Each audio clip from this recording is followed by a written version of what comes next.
No, no, no, no, that cannot be keto. That recipe cannot be a keto recipe. You know how I know? Because it has honey in it. Guys, I tell you, this is not a keto recipe. It has honey in it. Trust me, it's not keto, it's got honey. Oh, another Keto King recipe. Oh, and it's a bread keto recipe. I love keto breads and buns. What? He's adding in honey? Honey to a keto recipe? Ugh, that's a typical dirty keto. I'm not all about that dirty keto life. I eat clean keto. Honey and keto? Get the fuck out of here, man. Hey guys, it's the Keto King here, and I wanted to make this quick video to address a lot of comments that I've been receiving on my recent keto bread and keto bun recipes. Now, if you haven't checked those out, take a look in the top right hand corner of your screen. I'll put some links to those now. They are awesome keto bread and bun recipes. But the comments I've been receiving, as you can guess from the intro, is honey is definitely not keto. So this is not a keto recipe. So I'm going to address this one. Firstly, why do we use the honey in those bread and bun recipes? Well, because we're using yeast, and yeast needs a sugar to react with the yeast to create the bubbles, which essentially create the rise in the bread or the keto bun. You cannot use an artificial sweetener. You cannot use sugar alcohols like erythritol, xylitol. None of those will work. You need a sugar. So you can't get out of that. But the good news is, the yeast actually consumes the sugar, in this case honey, that you're putting into your keto bread or keto bun recipe. As a result of that reaction between the yeast and the honey, there is no honey left for you to consume. You do not actually consume that honey. You don't get the carbohydrate or the glycemic effect of that honey because it's being consumed by the yeast. You can look up online, there's a bunch of calculators you can use to figure out how much sugar, honey in this case, you need to react with a certain amount of yeast. It tells you exactly the amount you need, so therefore you don't put in more honey than you need to react with the yeast. So you're not actually consuming the honey.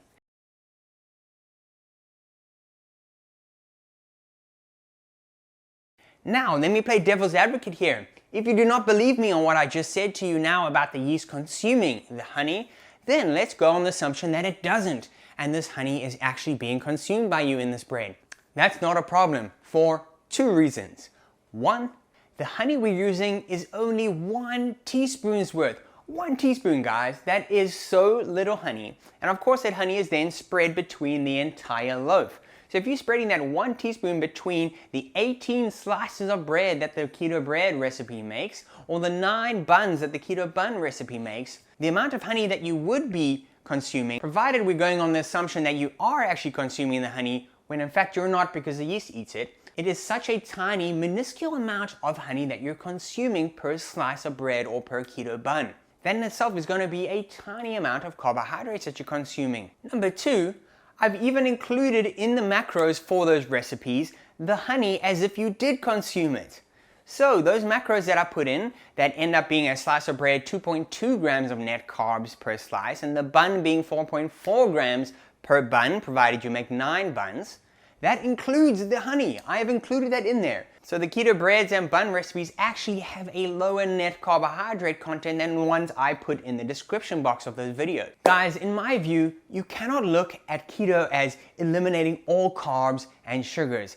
Firstly, that's just not possible. And secondly, you're going to deprive yourself of foods that you can actually fit into your keto lifestyle. You need to be viewing your meals or your foods as a whole in totality. You cannot break down each component of that dish and say, wow, because that uses sugar or because that uses honey, the total dish is not keto. For instance, if a recipe used 500 kilograms of coconut flour and used half a teaspoon of sugar or half a teaspoon of honey, would you then say, nope, I cannot eat this recipe because it contains sugar? Absolutely not, you wouldn't. You would look at the total macros for that recipe and see what the net carbohydrate content was of that entire meal, and especially per portion that you're eating of that meal. Because if they've used 500 kgs of the coconut flour and you're eating one slice of this gargantuan food item that they're making, of course you're not going to be affected by that half a teaspoon of sugar in the entire batch because you're eating such a small portion of it. So looking at the macros for what you're eating is crucial in determining whether it's keto and whether it's something you want to fit into your keto lifestyle. Again, for this bread, one slice is 2.2 grams of net carbohydrates, including the honey, which you're actually not consuming. You simply cannot call that not a keto recipe at 2.2 grams of net carbohydrates. Does that one slice of bread contain some trace of honey in it? Well, my answer is no, because the yeast eats it, but assuming you don't agree with that, yes, it contains a tiny bit of honey in that one slice of bread, but I simply can't agree with the statement that that slice of bread is not keto because it contains the honey in it. Of course, you guys are more than entitled to decide what you want to include in your keto lifestyle. I'm explaining where I'm coming from and why I have no issue with that honey in those keto bread and keto bun recipes. As always, I would love to hear your comments in the comment section below, but I do ask that you please keep everything respectful because we're just here as a keto community supporting each other and helping each other stay on track on our keto lifestyle. So please keep it pleasant, cordial, and respectful to everyone and their opinions. Again, everyone has the right to choose what they put in their mouths.